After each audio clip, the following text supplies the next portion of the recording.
Welcome to Becoming with Erika. If you are new here, hi, I'm Erika. And if you've been here before, welcome back. This is a space where we talk about growth in real life.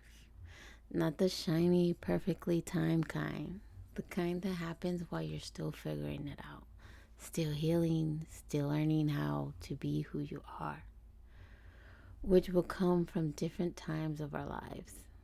Some may look like healing, some days will look like starting over, and other days will look like not giving up. Just know I'm glad you're here because together we will heal out loud, grow through what tried to break us, and start becoming everything we were meant to be. I want to start with the big question behind the whole podcast. What does it actually mean to become? Because we say it all the time, right? I'm becoming a better version of myself. I'm in my becoming era. But what are we really saying? To me, becoming is choosing yourself over and over again, no matter how many times. It's realizing you're allowed to change your mind. You're allowed to outgrow people, habits, versions of you that used to make sense. And you don't have to announce it with a grand speech. Sometimes becoming is quiet. Sometimes it's messy. Sometimes it's literally just getting through a day while your insides are rearranging. So let's set the tone for what this podcast is. This isn't a place where I'm going to talk at you like I have everything solved. I don't. And oh boy, trust me when I say I don't, I don't. I'm not interested in perfection. I am interested in progress, in honesty, in the kind of conversation that makes you take a deep breath and go, okay, it's not just me. Because guess what? You're not alone, my friend. Here's what you can expect. We're going to talk about identity, confidence, healing, breaking cycles, relationship, money mindset, boundaries, starting over, building a life that actually is yours, not just one you can explain to other people. We're also going to talk about the stuff nobody wants to admit, the fear of being left behind, the guilt that shows up when you finally choose yourself, the confusion of not knowing what your next step is, but knowing you can't stay where you are. And I want to make a promise. Everything we do here is practical and human, not just inspirational quotes. And you got this because sometimes you don't got this. Sometimes you're tired. Sometimes you're doing your best and it still feels like you're behind. Oh my God, that feeling, it's not the best. So we're going to talk about what to do then, too, because I think that's also important. Let's get into today's theme because I think it's the foundation of everything. The moment you realize you need a new chapter, the moment where you're living your life and on the outside it might look fine, but on the inside it's like something's off. Something's not fitting anymore. I'm sure we all had that feeling. Some more than others. Great. It's a sign you're becoming. Like maybe it's your job. You're used to you're used to feeling proud and now you feel numb. Maybe it's a relationship that started as comfort and turned into compromise. Maybe it's the way you've been treating yourself, the way you talk to yourself, and you don't even know when it happened. But you look up and realize you've been surviving more than living. Great. Sounds like you're tired of being in survivor mode. That's a good sign. A lot of people ignore that feeling because it's inconvenient. Because change costs something. Change might cost a routine, a title, a certain kind of approval. And approvals can be addictive, especially if you spend most of your life being the good one, the strong one, the one who makes it work. Little inner nudge doesn't go away. It's something, if anything, it gets louder. And I think the nudge isn't something that's trying to ruin your life. It's trying to return you to it. Don't resist it. So how do you know you're in your becoming season? Let me give you a few signs. 1, what used to excite you doesn't anymore. 2, you're craving space, quiet, and clarity more than you're craving attention.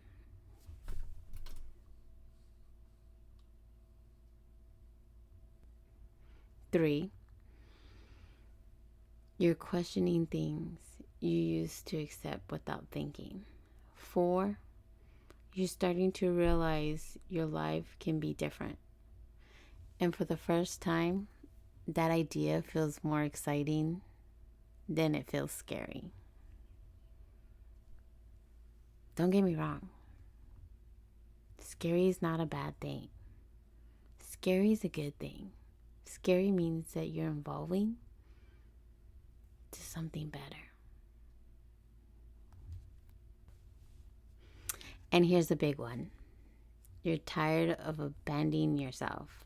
You catch yourself saying yes when you mean no, laughing things off when they hurt, shrinking when you actually meant to speak, and you start feeling this resistance rise up in you like, no, I can't keep doing that. Not to me. Now I want to get practical, because if you're listening and thinking, okay, Erika, I feel that. What do I do? Let's talk about 3 steps you can take. You're standing at the edge of your new chapter. Step 1, tell yourself the truth. Not the polished version, the actual truth. What's working? What's not working? What are you pretending is fine? What are you tolerating that you secretly resent? This isn't about judging yourself. It's about clarity, because you can't change something you won't name. If it helps, try these questions. If nobody, not questions, question. Goodness gracious. Work with me. I'll get better at this. But focus. Try this question. If nobody could be disappointed in me, what would I choose? Sit with that.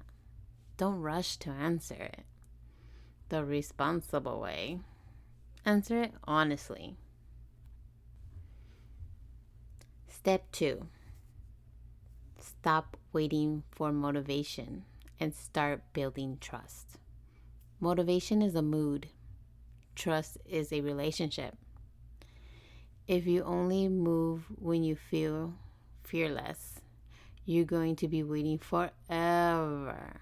Trust me, forever. That took me a while. But if you start making small promises to yourself and keeping them, you build a self-trust. And self-trust changes everything. That can be simple. Like drink water, take a walk, apply for the job, make that appointment, start that business, write that paragraph, say no one time this week when you normally would cave. Little wins create big identity shifts. And remember, it's okay to start messy as long as you start. Step 3, choose the right move, not the full map. A lot of us get stuck because we want certainty. We want the guarantee that if we take the leap, everything will work out perfectly. But becoming doesn't work like that. You don't get the whole blueprint. You get the flashlight. You see a few steps ahead and you move. So instead of asking, what's my entire life purpose? And what's the perfect plan for the next 5 years? Ask, what's the honest step? What's one decision that would make me respect myself more tomorrow than I do today? Let's also talk about what becoming is not, because I think this matters. Becoming is not you waking up one day and never feeling insecure again. Though, I mean, that sounds beautiful. It's not cutting everyone off and calling it boundaries. It's not reinventing your personality to impress people. Honest truth, you are created the way you are for a purpose and reason. God made you perfectly you. And it's not rushing to look healed, so nobody asks that question. Are you okay? Because, oh boy, am I guilty for that one. Way too many times I want to admit. I'm fine. But are you? Becoming is learning to sit with yourself without running. It's learning how to disappoint people and survive it. It's learning how to be proud of the progress that nobody claps for. It's learning how to grieve who you used to be while you're building who you're becoming. And yes, grief is part of it. Sometimes you're not just changing your habit, you're changing your identity. You're letting go of the version of you that did what was expected, that stayed quiet, that kept the peace, that didn't ask for too much. And even if that version protects you, you might be ready to live as someone who doesn't need that protection anymore. So if you're in that season, I want you to hear this clearly. You're not behind. You're not broken. You're not failing because you're in this transition. Transition is not failure. Transition is work. It's brave work. It's the in-between where you don't have all the answers, but you're still willing to keep going. And I'll be honest, your environment might not understand this version of you at first. You might start setting boundaries and suddenly people call you different. You might start choosing peace and people call you distant. You might stop over-explaining yourself and people call you cold. But sometimes different is the goal. Sometimes you need to be different because what you were was costing you way too much. Too much of you. Becoming will offend versions of you that was trained to stay small. Let it. Let it dominate. Before we go, I want to give you a simple check-in you can use anytime you feel lost or stuck. Ask yourself, what am I feeling? What am I needing? What am I avoiding? And what would self-respect look like right now? You don't have to have the answer. You don't have to have all of that perfectly mastered. Just start. And again, you'll hear me say this over and over again. Even if it's messy, just start. Start listening to yourself again. Because at one point, we used to listen to ourselves. Because the more you listen, the clearer your next step becomes.